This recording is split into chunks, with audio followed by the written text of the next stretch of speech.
Well, the mural, I mean, the symbolism is something that I don't really talk about a lot, you know, but it's something that's very, very meaningful to me, because, you know, in a lot of ways, I feel like this career that I've been given, and I feel like sometimes the work that flows out of my hands, I don't even understand myself. Okay, so I feel as though it's a blessing from God. All right, the talents that I have. That's one of the reasons why I like to pass them on. Right. So in the mural, you know, you've got the hand of God. Right. That's what this is. You know, extending from a mandala, which is a spiritual, you know, icon to begin with, and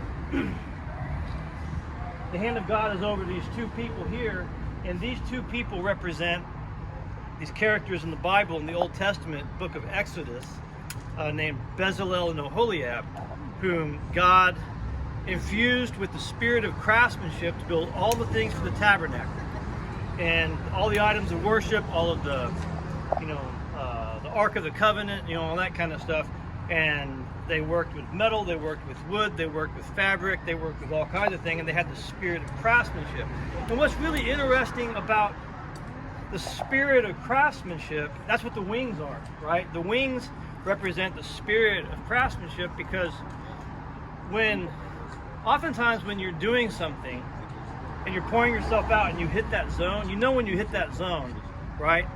It's like you don't even know that you're doing it, right? And that's what's interesting about the wings, is the wings are behind you, right?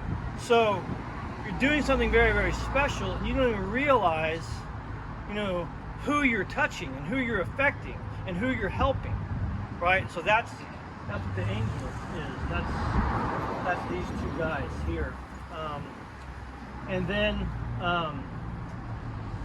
you know, you can see in his mind, as he's cutting the board, he's envisioning what he's making. It's not made yet, right here, but in his mind it is. He can see it 100%. He knows exactly what he's trying to accomplish, exactly what he's trying to achieve, you know. And that's what you have to do as an artist. You have to be able to envision what you're going for before you even start, right? So that's what that is. That's the vision that he has. You know, he sees it in his mind. He's got the look of concentration. So, and then probably one of the most important elements in it is kind of in the background, is the tree. Okay, and the trees are very, very important, because in America, when the settlers came to America, they found this abundance of trees, and it was more than anything that they had seen in centuries, because they had cut them all down in Europe, you know, and there was nothing left. And so when they came here, one of the first things they did was they started cutting down the trees and sending them back over to Europe for the shipbuilding industry. And that was some of the first things that they did. And timber was like the source of the economy, building in America. And over time, well, when the settlers came, America, from the East Coast all the way to you know, past Michigan to the central part of North America, it's nothing but trees, nothing but forests. Okay, and so and it was those forests that, well, I don't know what it is about people and about humanity, but in order to build America, we decimated all of those trees, tore them all down. You know, from the East Coast all the way up into Oregon. Now they're still cutting them down, still logging them. I mean, laws had to be passed so that they would quit raping the ground and not, you know, and not taking up any more of the, you know, because you have to replant as you cut them down. And so that tree is very, very important, because that's this half. Then you got the other half over there. Okay, we'll start with the tree.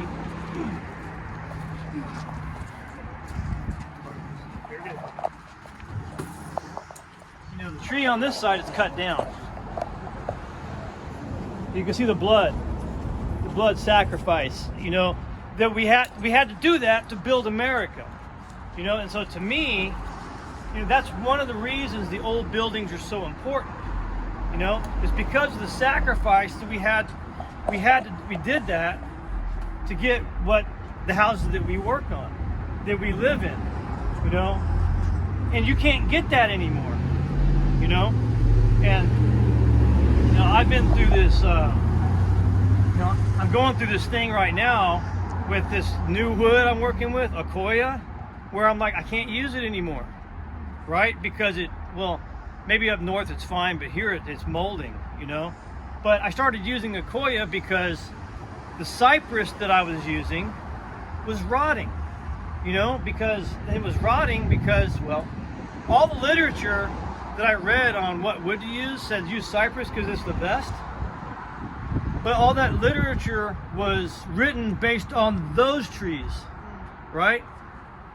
All I could get was new growth stuff that wasn't any good anymore, and it was rotting, you know. And so I switched to the Akoya, and you know, now I'm looking at something else. But all the problems I have with what wood to use now, because all the good trees are gone. You know what I'm saying? Okay, but it built America, and it built some of the most powerful corporations in the world off the lumber industry. All right, and it's those very corporations that are working very hard to keep artisans like us from thriving, which is why these guys are still working, okay, but they don't have any skin, okay. They are being robbed of their very life force and their very life essence, being taken out of the market, you know. And so it's my rebellion, you know, to make sure that I stay in it, you know, because, you know, when we do stuff person to person, I care about you, you know. I want what I work on to last, right? And that's what you want from me. And if you know, but if you're a corporation, that doesn't matter. You know, what you do if you're a corporation is you make something to fail so that you can bill you again and again and again. The planned obsolescence, you know, and what was it? Who was it that was talking about Andrew? Your tiny house, right? There's some things you would do different, right? Yeah. Okay, why? Well, I didn't have all the information that I have now whenever I started. So But you I've lived in it, kind of seen how things need to happen. And I probably would have used some different materials too if I had the budget. But isn't that the way though? See, you did the very best you could with what you had, and now you've got better information. Your second iteration is going to be better, right? Because you're going to correct what you knew you didn't know to correct first. What that is that's a psychological bent towards perpetuality, right? I want what I build to last. I want it to keep on for as long as possible, right? That's just the nature of it. You know, and we're doing working person to person. That's the way that we work together, you know? But when you're working with a machine that doesn't have a soul, you know, this is what happens, you know? There's nothing left of them. They're going to be worked until there's nothing. Their essence is being extracted from them, you know, from us, and you can't let it happen. So, anyways, that's the mural, you know, in a nutshell. So, but he's still got the wings. You know what I'm saying? He has to do it. Here that says this. What's that? You should put a little plaque out here that explains it so that when people come by, they can. I should.